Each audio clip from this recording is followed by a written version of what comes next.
So if you can find your place there, we'll be in 2 Chronicles 27 tonight. Back in April, I had continued what has now been like a 5.5 or 6 year journey going through a study series I've called The Biographies of the Divided Kingdom. And that's the lives of the kings and other associated people dating back to the time when the northern and the southern kingdoms of Israel split after Solomon. And that might include also the prophets as well, I've covered some of them. We closed April talking about the end of the northern kingdom and their being led into captivity and all of the evils that happened that resulted in that circumstance taking place. So before I begin tonight, I want to maybe put this thought in your mind. So you can already see the title up there. We're looking at King Jotham tonight. And then, of course, as I've kind of alluded to, and if you caught the hint, this is not going to be in the northern kingdom. This is down in Judah in the southern kingdom. The power of proper preparation. And maybe you've had experience to know the value of preparation. You can think of circumstances, maybe even here recently, and I might bring some of those up as we go along. So something that we've committed to, and I think I mentioned this back when I talked about Jehu, because I mentioned him. The title of that series was God's House Cleaner. I had talked about a project that my family was working on to clean up their basement and just kind of otherwise organize. One of the things that we've done, and this is kind of what I wanted to mention tonight, is one of the motivations we have in trying to sort through all that stuff is we've committed to having a garage sale every month during the summer since the time we started that project. And this past weekend, we actually had one of our biggest sales yet. And I don't know how many garage sales you've ever had to prepare for. Now, I wanted this one to be big. And so that meant a lot of different things needed to happen. We had to have all of our signs ready. Since we were doing part of our sale on Labor Day itself, I had to make sure the signs were notated for that. There were things that we needed to get out of storage to be able to bring to sell at the garage sale, and just other things that generally needed to happen. Different people from different family members contributing different things, and other people contributing things. Had to collect all that stuff together, somehow make it all fit in my parents' garage, and then have 3 days of sales, deal with contingencies like the rain. But long story short, all of that took preparation. If no preparation went into that, you can imagine how that would have looked. And, there are times when I think we have been unprepared. We've been there still setting up tables at 9:30 because I forgot to set my alarm and slept in, and, things like that happen, and you're rushing to get things out. So you may miss out on some opportunities as a result. So we're talking about preparation tonight in a different kind of way. And the key verse, if you want to look there in 2 Chronicles 27, I'll just kind of peek ahead with you a little bit here, is verse number 6, which is kind of where I get the thought behind this, because this individual, Jotham, that we're looking at tonight, had to prepare his ways. And you've seen some of those phrases mentioned with some of the other kings and other individuals, and I'll mention some of those tonight, where it says they prepared their hearts. So they prepared their hearts. And I'll explain this a little bit more then. I'm getting ahead of myself already. But I just want you to have that verse in mind as we go through this study. Everything kind of hinges on verse number 6 in this chapter. So we're going to look again at King Jotham tonight and the power of proper preparation. First thing I want to look at is really some background, but again, this kind of leads up to it as well. This is how he was brought up. So first section of things we're talking about, how he was brought up. You see some of these things mentioned with the kings in different ways. So let's go ahead and read those first 2 verses.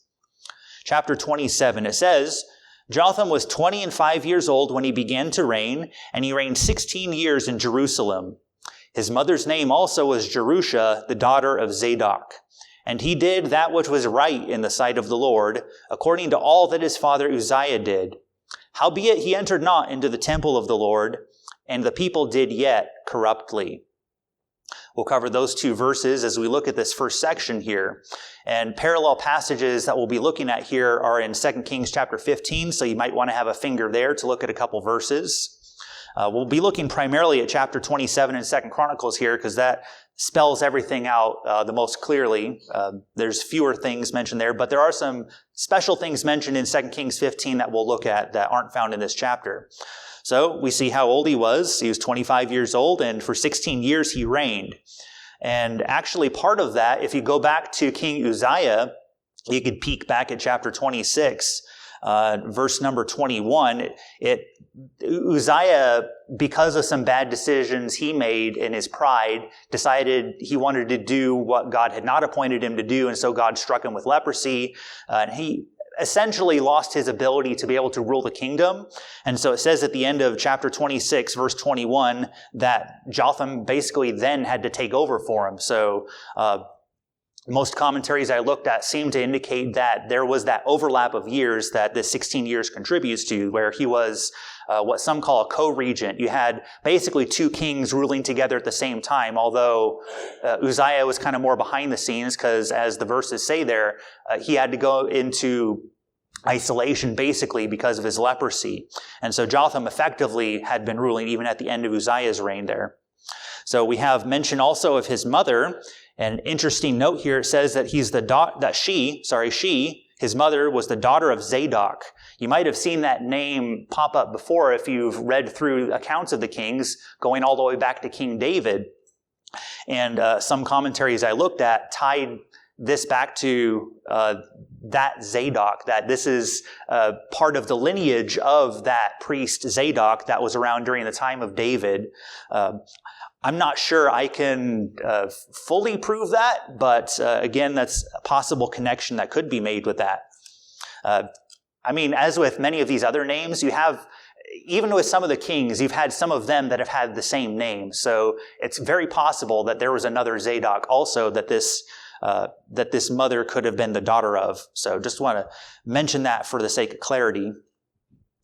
So what's mentioned there in verse number 2, and these are words I'm always glad to see when I'm reading the accounts of the kings here, that he did that which was right in the sight of the Lord.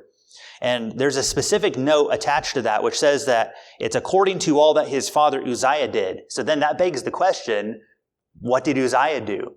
So let's go back, and you can peek back at chapter 26. Let's look at some of what Uzziah did right. And I want to specifically focus on some of those things. We'll talk about some of the not so good things later, but let's look back at chapter 26, and I'll highlight verse number 4 first, because that's going to lead us on another rabbit trail here. Chapter 26, verse 4 talks about Uzziah and says, "And he did that which was right in the sight of the Lord." And then we have this note here, according to all that his father Amaziah did. So we're going to go back another generation now. And if you're not tired of flipping pages back yet, let's go to chapter 25. And let's look there at verse number 4 for the first thing I want to look at with Amaziah. So we're kind of talking generally about things these people did. These may not have been specific things, but they're kind of in the ballpark perhaps of the kinds of things that these kings did right. And we're of course looking at Jotham tonight and tying all this to him. So it says there of Amaziah, chapter 25, verse 4, that he slew not their children. There's a situation where it said back in verse 3 that he was basically going after the people who had killed his father, but according to the law, and that's the point that's being made here, is that he didn't slay the children of those people, but he was following the law and what it said, that he honored that, and he didn't slay the children for the sins of their fathers. So the point there is that he followed the law of Moses. That's something he did right. Another thing he did, and I won't go into all the details here, but in verses 5 through 12, it talks about him raising up an army. And he had the ability to be able to do that and won victories. And there was one specific circumstance in there where he had perhaps made a decision without counsel and had hired some people from the northern kingdom, and God said, "No, you can't do that." And so he basically had to go back and he had to make a hard decision and say, well, you know what, I'm gonna have to let these people go, even though I've already paid out all the money to hire them. But he was promised by the prophet God could give him more than that. So there's a situation where he had to humble himself. So some of this will probably help to maybe refresh your memory about things that we talked about before. So some of this really just kind of acts as a review of these other kings that we've talked about.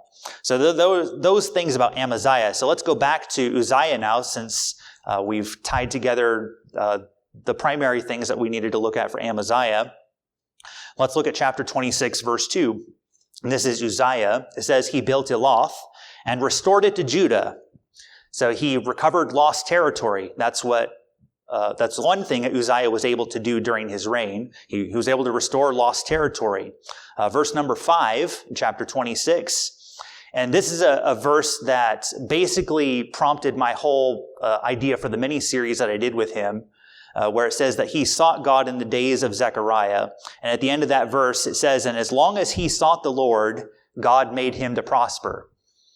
And that was true of Uzziah. And of course, we saw where that became not true when he decided he wasn't going to follow the Lord at that point and take matters into his own hands and try to become a priest when God hadn't appointed him to that.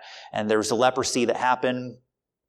But it says there, at least, that as long as he sought God, he prospered. And by the way, that's true for us too. Next thing, in verses 6 through 8, God also helped him in battle. And you'll see some of these things mentioned also in connection with Jotham as we start to go through him. So he had victory as well, verses 6 through 8, and was in battle with the Ammonites there. We'll see them come up in chapter 27. Another noteworthy thing about Uzziah is that he also raised an army and equipped them, but he kind of innovated a little bit. There's a verse here that talks about in verse 15 that he made in Jerusalem engines invented by cunning men. And so really this is like maybe you've heard of them coming out with new technologies as far as battle and things. There's YouTube channels I follow of the different battleships that we have that are museums now, and talking about all the technologies that they developed during wartime or maybe between wars, but talking about technologies that happened. So these things that they put together were basically kind of like a medieval ballista. And if you don't know what a ballista is, it's kind of like a catapult, except you shoot it like an arrow.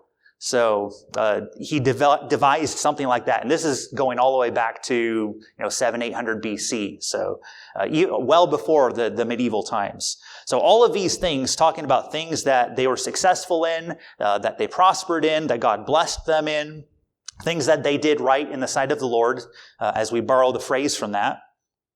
So let's look back at our character for tonight, Jotham, back in chapter 27. So we've covered that phrase there, talking about what he did according to all that his father Uzziah did. There's one thing that Uzziah did that he didn't do, though, which is mentioned toward the end of verse 2. He says he entered not into the temple of the Lord. And that's what I was alluding to in talking about the pride that he had to go be a priest and go into the temple and burn incense. And God judged him for that. And that's why he had to be in isolation for his last years. And Jotham had to take over, was because of that situation. But it says there that Jotham didn't follow that example. So, that's a good process for us. We need to learn from what's good and learn from what's bad and do the things that are good and not do the things that aren't good. And this is something that I think Jotham did in his life here. In fact, this is something that was brought up while I was reading the commentaries, and I hadn't really thought about this, but of all of the kings mentioned specifically in Chronicles, and this is only true for Chronicles, that of all the kings mentioned there, that Jotham is only one of two kings of whom nothing bad is said in Chronicles. Now, when we look at the passage in Kings, you'll see some of his shortcomings, but at least in the Chronicles, he is one of two kings that nothing bad is said of him, which is a tall feat, because there's a total of 40 kings, so that's a small group to be a part of. Even people like Hezekiah, who we'll get to perhaps in a couple weeks, even he had shortcomings that are mentioned here in Chronicles. So he didn't follow his father's major mistake, but he did follow after the good things. Let's start to address some of the things that perhaps he had shortcomings in. So hold your finger there. Let's look back at 2 Kings chapter 15. And I want to point out one particular verse. It's kind of alluded to back in verse 2 in our passage where it says, the people did yet corruptly. So this gives a little bit more insight what we're going to look at here. So 2 Kings chapter 15 and verse 35. 2 Kings 15:35. So it mentions a lot of the same things there in the introduction, and when we get to verse 35, it says, howbeit the high places were not removed. The people sacrificed and burned incense still in the high places. He built the higher gate of the house of the Lord. So the high places, that's a phrase that you see connected with the kings a lot, whether they tore them down or didn't tear them down. And in this case, he allowed it to continue. These were places where pagan worship was allowed to perpetuate, and he wasn't able to, or willing or courageous enough to stand up to whatever that evil was, and he didn't do anything about it. So, I mean, it doesn't say here what the reason was he didn't, but he didn't. In fact, Matthew Henry here says about him, men may be very good, and that's the account that we have here, and yet not have courage and zeal to do what they might. Talking about this instance here where the people did yet corruptly, and this idolatry was allowed to continue. And so back in our passage in chapter 27 of 2 Chronicles in verse 2, still thinking about that phrase in verse 2, it's kind of a contrast. You see in the beginning of the verse where it's talking about him, he did that which was right. And then at the end of that verse, you see the people did yet corruptly. And sometimes there is that kind of juxtaposition of the one and the other. They don't always line up. I mean, the king might be doing really well personally, but yet the nation itself might still have a lot of issues. Sometimes there's a couple instances we see in the Kings where the king leads the people in revival. And we're going to look at some of those as we continue to go through our studies. But sometimes, and it seems like it was often the case, where they didn't do anything about this idol worship that was happening. So looking at these things and thinking about their examples, one thing I see, going back to people like Uzziah and Amaziah that we looked at, there are those generational effects. I couldn't help but think that, perhaps he made some of the decisions that he did regarding maybe I'll put it this way. Jotham probably firsthand got to see what happened to his father. That would be a very striking instance of, whoa, I better not do the same thing my dad just did, because look what just happened to him. So to be able to learn that kind of a way, I mean, that's not the best way to learn, because you don't want those kinds of things to happen. But at the same time, if you're able to learn from those things, learn from those things. Learn from the bad, learn from the good. Right? Remember that you're an example also. There's a generational effect that happens with all of us. We've had people that have come before us that we've learned from, and we have people that are looking to us, and they're looking to us as examples. What is our example going to be, and what is the generational effect of that going to be, and are they going to learn from our examples? Well, they will, whether it's good or bad. They'll see the way that we live out our Christian testimony, whether it's good or whether it's bad. And hopefully for us, that means that they'll have a good example, and that's what we're striving for. And hopefully that's something I can help you to do through some of these studies. So we've looked at how he was brought up. So the second thing I want to look at now is how he built up, and that will comprise the rest of our study tonight, looking at verses 3 through 9. So let's go back to chapter 27 and start reading again at verse number 3. It says of him there, he built the high gate of the house of the Lord, and on the wall of Ophel he built much. Moreover, he built cities in the mountains of Judah, and in the forests he built castles and towers. He fought also with the king of the Ammonites and prevailed against them, and the children of Ammon gave him the same year 100 talents of silver, and 10,000 measures of wheat, and 10,000 of barley. So much did the children of Ammon pay unto him, both the second year and the third. I'll actually go ahead and stop there for now. We'll get to the rest of that in just a moment here. So let's look at some of these things that he did. Really, a lot of this is just the specifics of how he played out what I mentioned in verse 2, how he did that which was right in the sight of the Lord according to his father Uzziah, and followed in a lot of the same example and did some of the same things. So specifically, verse 3 mentions that he built the high gate of the house of the Lord. And this would be high in terms of elevation there around the Temple Mount. And, upper gate. It's really talking about the elevation of what they built there. And the wall of Ophel, another significant part of that area there on the southeast part of the Temple Mount there. And so these are places that he fortified, he built up. We've seen examples of that before where his father did that and wanted the nation to be protected against their enemies. And so he's really just doing a lot of it for that sake. This place, Ophel, that's mentioned, I won't go to the verses, but maybe you can note these down and have a little bit of extra historical connection to them.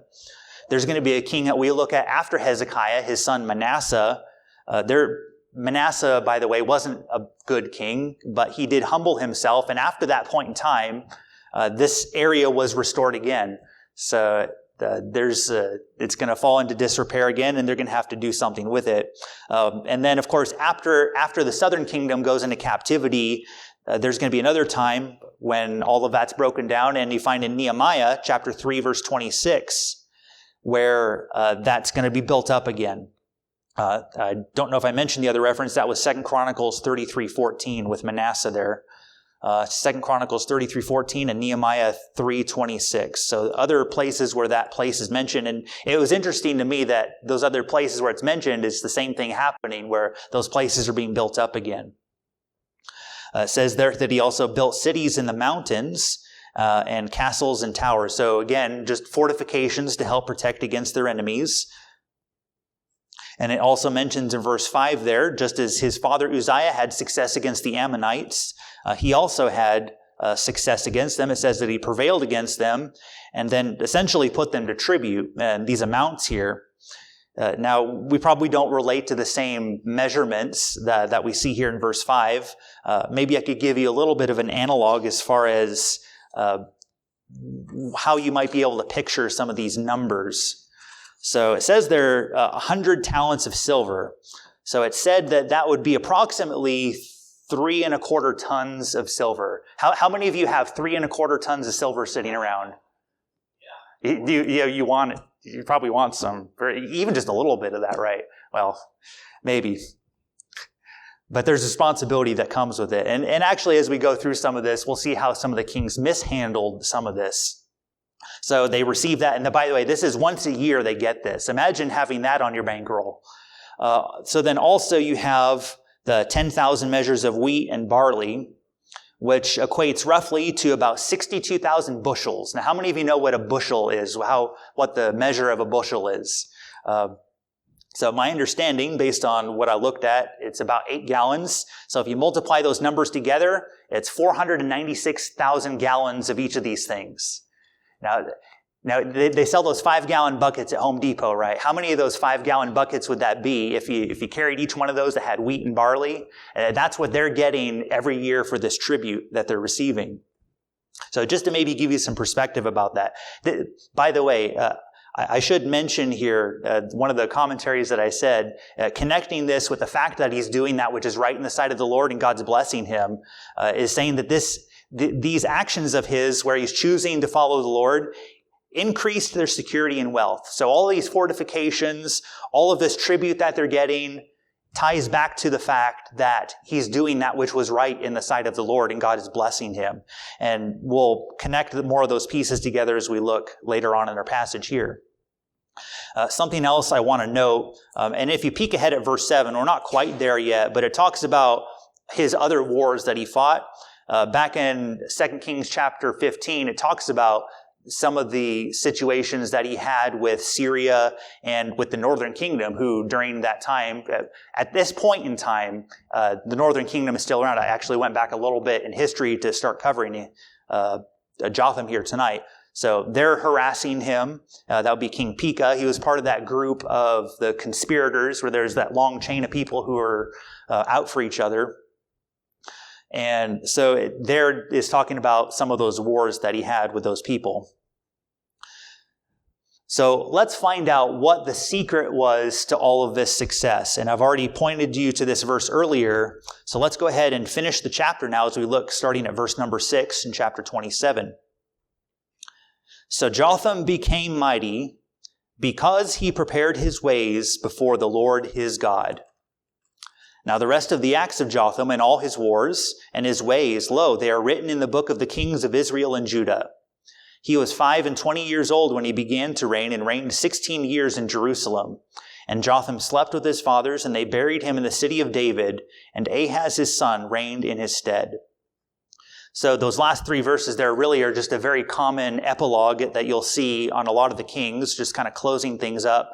Sometimes they point you to other details of their life, and not specifically that they might not be mentioned here, but in other places, whether they're written down in the canon of Scripture or not. They mention that there are other things sometimes. But I want to focus most of the rest of our time on verse number 6. This is why we have everything we have in these first verses of this chapter, this success that he has. And it's sometimes interesting to note what's not mentioned in some of these verses. Why did Jotham become as mighty as he was? It wasn't because of Jotham. And that's one thing that I want to point out. This was, well, not so much in the fact that Jotham did this all for himself. It's because he made the decision, and this kind of leads into talking about that word preparation. In fact, I'll give you the definition that I have there for preparation, is to direct, to intend something to move towards a certain goal. He had intentions in mind. He made a very definite decision that he was going to make his ways such that he was going to do that which was right in the sight of the Lord. It wasn't an accident that he served the Lord and did what he did. So there is intention, and I'll probably come back to that word again. And I also want to point out the word before here. He prepared his ways before the Lord. And my understanding of the Hebrew language is not like Pastor Walker's, and he'd probably admit that his understanding of the Hebrew language isn't what he wants it to be, but at the same time, my understanding of the word based on that is that this is, you may have heard of the word before as in the presence of, and there's the way the construction of the word is, it really has kind of a directional aspect to it. So toward the presence of. So when he's intending these ways of his to be before the Lord, it's like saying he's directing his actions toward God. His intentions are toward God. Maybe I could put it that way. So when it says he prepared his ways before the Lord his God, the main thing I want to point out is that he had intention. Living the Christian life well for God, as I said again, is not an accident. Think about trusting Christ as Savior. That's an intentional decision that you have to make. Or having personal devotions, that's an intentional decision that you have to make. I'm going to commit myself. I intend to read God's Word and pray every day, like we sing with our kids upstairs. Telling others about Jesus Christ, that's an intentional decision that I am going to go out of my way and tell somebody about Jesus Christ so that they can come to that same saving knowledge. Choosing to serve God in ministry. My being here was an intentional decision to go to Bible college and get the training that I did, to be a Bible major. That was an intentional decision to follow the Lord in His ways, directing myself toward God. Someone who's serving as a missionary, and by the way, in October we have our Missions Emphasis Month. And so I just want to mention that to you now, but for someone who chooses to go serve in some foreign field or even some domestic field here in some way, that's an intentional decision. They say, I'm going to commit my life.